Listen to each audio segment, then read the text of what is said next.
दोस्तों, क्या आप भी कभी जिंदगी के ऐसे दौर से गुजरे हैं जब हर तरफ अंधेरा ही अंधेरा नजर आता है, जब लगता है कि हर रास्ता बंद हो चुका है और कोई उम्मीद की किरण नहीं बची है? अगर हाँ, तो यकीन मानिए, आप अकेले नहीं हैं। हर इंसान की जिंदगी में ऐसे बुरे वक्त आते हैं जब सब कुछ थम सा जाता है। लेकिन सवाल यह है कि ऐसे वक्त में हम क्या करें, कैसे खुद को संभाले, कैसे उस अंधेरे से निकलकर फिर से रोशनी की तरफ बढ़े। आज की इस वीडियो में हम आपको एक ऐसी अनसुनी कहानी सुनाने जा रहे हैं जो न केवल आपको प्रेरित करेगी बल्कि यह भी दिखाएगी कि बुरे वक्त में कैसे उम्मीद का दामन थामे रखा जा सकता है। यह कहानी है बुद्ध के जीवन की, लेकिन इसमें एक अनोखा मोड़ है। यह एक ऐसी कहानी जो आपको बताएगी कि बुरे वक्त से कैसे निपटा जा सकता है और कौन सी बातें हमें हमेशा ध्यान में रखनी चाहिए। चलिए कहानी को शुरू करते हैं। इससे पहले आप कहानी में खो जाएं, वीडियो को लाइक करके चैनल को सब्सक्राइब जरूर कर लें। बहुत समय पहले की बात है, बुद्ध और उनके शिष्य एक अज्ञात जंगल के पास पहुंचे। इस यात्रा के दौरान उन्होंने देखा कि जंगल के किनारे एक छोटा सा गांव है जो बुरी तरह से त्रस्त था। गांव वाले दुख और पीड़ा में डूबे हुए थे। बुद्ध ने देखा कि गांव का हर व्यक्ति हताश था। उनके चेहरों पर निराशा की लकीरें साफ दिखाई दे रही थीं। बुद्ध ने गांव वालों से पूछा, आप लोग इतने दुखी क्यों हैं? तो गांव वालों ने कहा, कुछ महीने पहले एक भीषण आग लगी थी जिसने हमारे सारे खेतों और घरों को नष्ट कर दिया। हमारे पास अब कुछ भी नहीं बचा। हम भूखे हैं, हमारे पास रहने के लिए घर नहीं है और हर दिन एक संघर्ष बन गया है। बुद्ध ने उनकी बात ध्यान से सुनी और फिर उन्हें एक कहानी सुनाने का निर्णय लिया। उन्होंने कहा, मैं तुम्हें एक कहानी सुनाता हूं जो शायद तुम्हारे दुख को कम कर सके और तुम्हें एक नया रास्ता दिखा सके। गांव वाले ध्यान से सुनने लगे और बुद्ध ने कहानी शुरू की। बहुत समय पहले एक राजकुमार था जिसका नाम सिद्धार्थ था। उसके पास सब कुछ था, दौलत, ऐश्वर्य और एक विशाल राज्य। लेकिन एक दिन उसने अपने राज्य में एक गरीब किसान को देखा जो बहुत ही दुखी था। उस किसान की सारी फसलें बर्बाद हो चुकी थीं और उसके पास खाने को भी कुछ नहीं बचा था। सिद्धार्थ ने किसान की पीड़ा देखी और उसका दर्द महसूस किया। वह किसान के पास गया और पूछा, तुम इतने दुखी क्यों हो? किसान ने अपनी पूरी कहानी सुनाई। उसने कहा, मैंने पूरी मेहनत और लगन से फसल उगाई थी, लेकिन एक भीषण तूफान ने सब कुछ नष्ट कर दिया। अब मेरे पास कुछ भी नहीं बचा है। मैं नहीं जानता कि मैं और मेरा परिवार अब कैसे जीवित रहेंगे। सिद्धार्थ ने किसान की बात ध्यान से सुनी और उसे मदद करने का निश्चय किया। उसने अपनी शाही तिजोरी से बहुत सारे पैसे और अनाज किसान को दिए। उसने किसान से कहा, इन पैसों से तुम अपने खेतों को फिर से उपजा सकते हो और एक नई शुरुआत कर सकते हो। किसान ने उस धन का उपयोग करके नए बीज खरीदे और अपनी फसल को फिर से उगाने का प्रयास किया। सब कुछ अच्छे से चल रहा था, लेकिन कुछ महीनों बाद एक और प्राकृतिक आपदा आई और उसकी फसल फिर से नष्ट हो गई। इस बार किसान पूरी तरह से टूट गया। उसने सोचा कि मेरी किस्मत ही खराब है और अब जीवन में कभी सफलता नहीं मिलेगी। उसी समय सिद्धार्थ फिर से किसान के पास आया, लेकिन इस बार उसने उसे पैसे नहीं दिए। उसने कहा, भाई, मैंने तुम्हारी मदद इसलिए नहीं की थी कि तुम एक आपदा से उभरकर फिर से हार मान लो।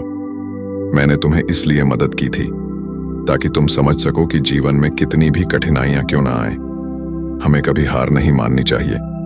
किसान ने आश्चर्य से पूछा, लेकिन तुम कौन हो? क्यों तुम मेरी इतनी परवाह करते हो?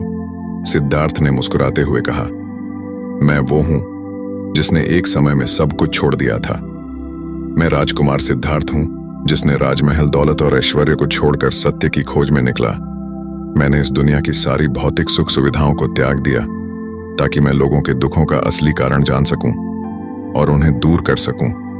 किसान ने यह सुनकर चौंक गए और पूछा, तुम वही सिद्धार्थ हो जो बुद्ध बने? सिद्धार्थ ने कहा, हाँ, मैं वही हूं।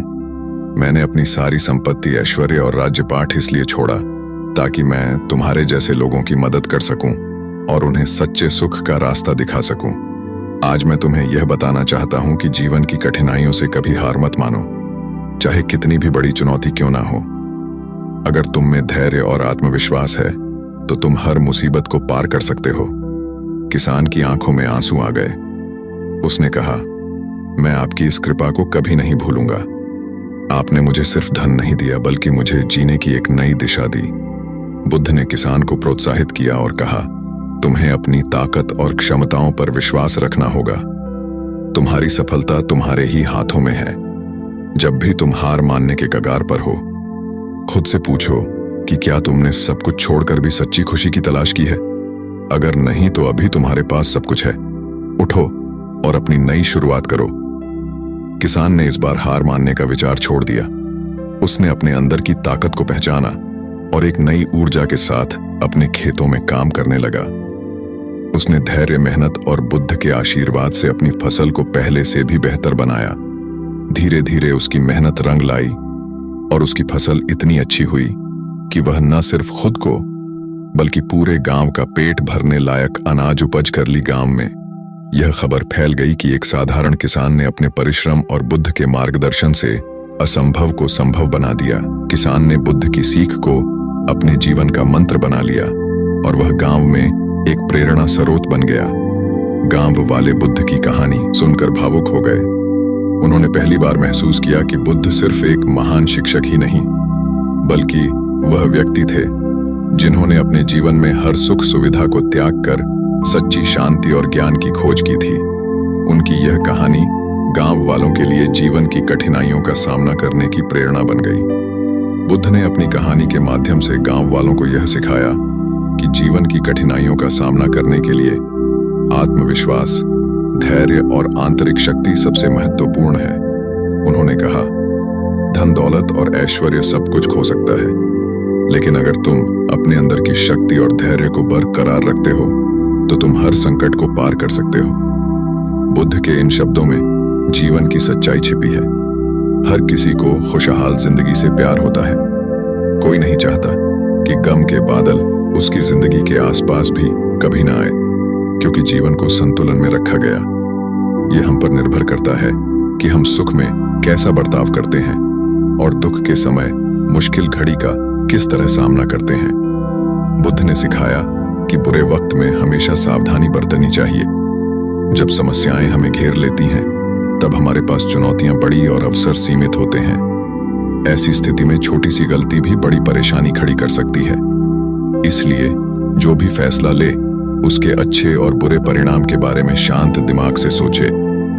बुद्ध ने यह भी कहा कि संकट के समय से उभरने के लिए ठोस रणनीति की जरूरत होती है। अगर हम कठिनाई से निकलने की योजना बना लेते हैं तो रास्ता आसान हो जाती है, लेकिन जिनके पास आपातकालीन स्थिति में कोई योजना नहीं होती, उन्हें नुकसान उठाना पड़ सकता है। इसलिए किसी भी समस्या का हल निकालने के लिए पहले से ही सोच समझकर कदम उठाएं। बुद्ध के अनुसार स्वस्थ शरीर सबसे बड़ी संपत्ति है, इसलिए हमें सबसे पहले अपनी सेहत का ख्याल रखना चाहिए। अगर हमारा स्वास्थ्य अच्छा रहेगा तो हम हर उस कोशिश में सक्षम होंगे जो हमें संकट से बाहर निकाल सकती है। फिर हम मानसिक और शारीरिक बल से चुनौतियों का सामना कर सकेंगे। बुरा वक्त कभी भी आ सकता है, इसलिए हमें इसके लिए पहले से तैयार रहना चाहिए। बुद्ध ने सिखाया कि धन की बचत करके रखना खुशहाल जिंदगी की निशानी है, क्योंकि संकट के समय में सच्चा मित्र हमारा आत्मबल और संयम ही होता है। जिनके पास मुश्किल वक्त में धन और संसाधनों का अभाव होता है, उनके लिए संकट से उभर पाना बड़ा ही कठिन हो जाता है। बुद्ध ने अंत में कहा, किसी भी संकट से उभरने के लिए हिम्मत और एकता बहुत जरूरी होती है। अगर हम मुश्किल समय में भी धैर्य और आत्मसम्मान बनाए रखते हैं तो हम हर चुनौती को पार कर सकते हैं। याद रखें, जब हम एकता और सामंजस्य के साथ आगे बढ़ते हैं तो कोई भी हमें नुकसान नहीं पहुंचा सकते हैं। इन उपदेशों को याद रखें। कठिनाइयों से घबराएं नहीं, बल्कि उन्हें अपनी ताकत और संयम से पार करें। सुख दुख जीवन के हिस्से हैं, लेकिन असली संतुलन और सफलता वहीं मिलती है जहां हम अपने मन और शरीर को मजबूत रखते हैं। अगर यह कहानी आपके दिल को छू गई हो तो इस वीडियो को लाइक करें, अपने दोस्तों के साथ शेयर करें और कमेंट में नमो बुद्धाय जरूर लिखें। धन्यवाद।